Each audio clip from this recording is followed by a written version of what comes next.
Welcome to The Explainer. Today, we are diving deep into an investment report on a company that's pretty much a household name, Alphabet. We're going to break it all down to figure out if its massive business strength actually makes it a great investment for today. Okay, so let's get right into it. The report really boils everything down to this one central question. We all know Alphabet is a tech titan, right? But does that automatically make it a titan of an investment right now? To get to the bottom of that, we're going to start by looking at the case for its incredible strength, what the report calls its financial fortress. And, this whole idea of a fortress really kicks off when you look at the numbers. And wow, they are some truly impressive numbers. They paint a picture of a business that is just firing on all cylinders. So let's pop the hood and look at the engine room here. Revenue, it's up almost 14% to over $96 billion for the quarter. But here's what's really wild. Its operating profit grew even faster at 14%. And what that means is you get an operating margin that's holding steady at a rock-solid 32.4%. This mix of powerful growth and super high, stable profitability, well, that's the foundation of that financial fortress we're talking about. The report really hammers this home. A robust 13.8% year-over-year revenue growth. Now, this isn't just some number on a page. It's proof of just how dominant and expansive its core businesses are. We're talking search and, of course, that fast-growing cloud division. And then there's the profitability, a stable operating margin of over 32%. I mean, just think about that for a second. For every single dollar that comes in, almost a third of it becomes operating profit. That kind of efficiency is just incredibly rare, and it screams market power. And the report puts a fine point on this, kind of channeling legendary investors like Joel Greenblatt and Benjamin Graham. It notes that a margin this high isn't just good, it's a huge flashing sign of what those guys would call a deep, durable competitive moat, something that protects the business from all the competition out there. And it goes beyond just profits. The balance sheet itself is, well, it's an absolute fortress. The company has almost twice the current assets it needs to cover its current liabilities. Its long-term debt is basically a rounding error compared to its working capital. And here's the kicker. It's sitting on a net cash pile of over $68 billion. That's a massive cushion, a huge margin of safety against pretty much any storm you can imagine. So yeah, the numbers look practically invincible, right?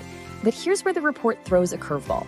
It argues there's a huge risk here, a risk you will not find on any balance sheet or income statement. And that brings us to, well, the elephant in the room. The report says this is the single biggest threat to the company, what it calls the ghost of antitrust. The report is crystal clear about this. If you're an investor, ignoring the company's ongoing multi-front legal battles with regulators in both the US and Europe is like trying to ignore a giant elephant sitting right in the middle of your living room. It's a risk you can't put a number on, but one you absolutely cannot afford to just dismiss. So to get a handle on what might actually happen to Alphabet, the report draws this really fascinating parallel to the famous antitrust case against Microsoft way back in the 90s. And when you look at it, the accusations are, well, they're eerily similar, using dominance in one area to shut down competition in another. It seems history might be our best guide here. So based on that history lesson, the report lays out two possible futures. The most likely path, the one that follows the Microsoft playbook, isn't some dramatic breakup. It's more about regulators forcing major changes to how Alphabet does business. Then there's the far less likely scenario, a full-on structural breakup, kind of like what happened to AT&T decades ago. Okay, so you've got this incredible financial strength on one side, and this huge regulatory risk on the other. The next logical question has to be, what does the market think all this is worth? What's the price tag? The report uses this great old-school idea from Benjamin Graham, personifying the market as Mr. Market, and it concludes that his diagnosis right now is neutral and rational. He isn't pricing Alphabet with crazy, bubble-like optimism, but he's not panicking about the risks either. He's just being completely level-headed. And you can see this clear as day on the chart. Alphabet's current price-to-earnings ratio is sitting around 23.7. That's not a historical low, not by a long shot. But it's also nowhere near its historical high. It's smack dab in the middle, almost exactly on its long-term average. The price is, for all intents and purposes, fair. So if the price is fair, what kind of return could an investor actually expect? Well, the report runs this quick back-of-the-envelope calculation to project a potential return over the next 2 years. It just takes analyst earnings estimates and applies that historical average PE ratio.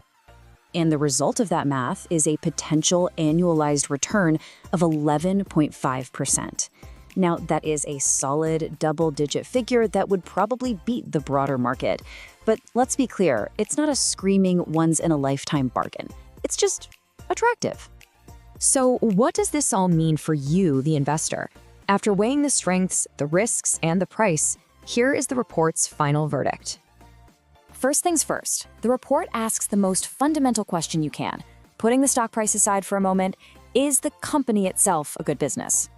And the answer is a resounding yes. Based on its fortress-like profitability and that durable market position, the report concludes that Alphabet is, without a shadow of a doubt, a fantastic business.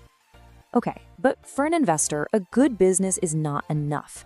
You also need what Benjamin Graham famously called a margin of safety. Basically, a cushion in case you're wrong or things go south. So, does Alphabet offer one? The report argues that Alphabet actually has a double margin of safety, which is pretty cool. First, you have financial safety. That comes from its incredibly strong, inexpugnable balance sheet. And second, you have price safety, because the current stock price is rational and isn't all puffed up with hype.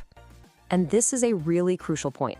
The report is very direct about this. Your main protection as an investor comes from the company's bulletproof finances, not from getting to buy its stock at some massive discount.